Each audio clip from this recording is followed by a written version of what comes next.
തൃശൂരിലെ NDA സ്ഥാനാർത്ഥി സുരേഷ് ഗോപി കോട്ടയത്ത് ക്രൈസ്തവ മതമേലധ്യക്ഷന്മാരുമായി ഇന്ന് കൂടിക്കാഴ്ച നടത്തും. രാവിലെ പാലാ ബിഷപ്പ് ജോസഫ് കല്ലറങ്ങാട്ടിനെ സന്ദർശിക്കുന്ന സുരേഷ് ഗോപി ഉച്ചയോടെ കാഞ്ഞിരപ്പള്ളി ബിഷപ്പുമായും കൂടിക്കാഴ്ച നടത്തും. വിശദാംശങ്ങളുമായി കോട്ടയത്ത് നിന്ന് ടോബി ജോൺസൺ ആണ് ചേരുന്നത്. ടോബി, മണിക്കൂറുകൾ മാത്രം ബാക്കി നിൽക്കുകയാണ് പോളിംഗിന്. ഈ നിഷ്പക്ഷ വോട്ടുകളൊക്കെ അത് എങ്ങോട്ടായിരിക്കുമെന്ന് തീരുമാനിക്കപ്പെടുന്ന സമയമാണ്. ആ സമയത്തുള്ള ഈ ഒരു കൂടിക്കാഴ്ച എത്രത്തോളം നിർണായകമാണ്?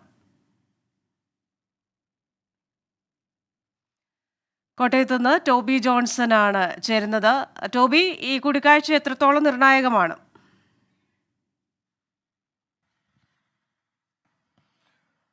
തെരഞ്ഞെടുപ്പിന്റെ തലേദിവസമാണ് സുരേഷ് ഗോപി ഈ ഒരു കൂടിക്കാഴ്ച നടത്തുന്നത്.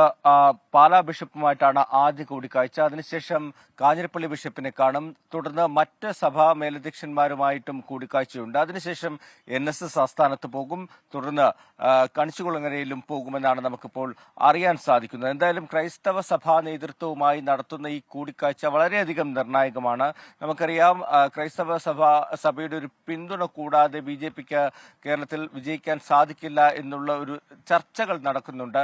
ആ ഒരു സാഹചര്യത്തിലാണ് കൂടുതൽ സഭകളുമായി കൂടുതൽ അടുപ്പം കൊണ്ടുവരാൻ വേണ്ടിയുള്ള ഒരു നീക്കമായി തന്നെ ഇതിനെ വായിച്ചെടുക്കേണ്ടി വരും.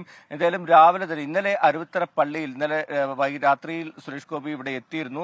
അരുവിത്തറ പള്ളിയിൽ പോയി അവിടെ പള്ളിയിൽ സന്ദർശനം നടത്തുകയും അവിടുത്തെ വൈദികരെയൊക്കെ കാണുകയും ചെയ്തിരുന്നു. അതിനുശേഷമാണ് ഇന്ന് പാലാ ബിഷപ്പുമായുള്ള കൂടിക്കാഴ്ച രാവിലെ നടക്കുന്നത്. എന്തായാലും ആ ഒരു കൂടിക്കാഴ്ച നിർണായകമായേക്കാം. മണ്ഡലത്തിൽ അല്ലെങ്കിൽ പോലും ഈ മണ്ഡലത്തിലുള്ള സ്ഥാനാർത്ഥികൾക്ക് ഗുണം കിട്ടുന്ന തരത്തിലുള്ള ചില ഒരു തീരുമാനമാണ് സുരേഷ് ഗോപിയുടെ ഭാഗത്തു നിന്നും വന്നിരിക്കുന്നത്. അതുകൊണ്ട് തന്നെ ഈ ഒരു കൂടിക്കാഴ്ചയെ സൂക്ഷ്മമായി തന്നെയാണ് മറ്റ് രാഷ്ട്രീയ പാർട്ടികളും നിരീക്ഷിക്കുന്നത്. എന്തായാലും വരും മണിക്കൂറിൽ, ഞാനിപ്പോൾ നിൽക്കുന്ന പാലായിലാണ്, പാലാ കുരിശുപള്ളിക്ക് മുന്നിലാണ്, അവിടെ എത്തി സുരേഷ് ഗോപി മെഴുകുതിരി കത്തിക്കുമെന്നാണ് അറിയുന്നത്. അതിനുശേഷമാണ് പാലാ ബിഷപ്പിനെ കാണാൻ വേണ്ടി പോകുന്നതെന്നാണ് അറിയുന്നത്. എന്തായാലും നിർണായകമായിട്ടുള്ള കൂടിക്കാഴ്ച തന്നെയായിരിക്കുമെന്ന് നടക്കുക. ക്രിസ്റ്റീന.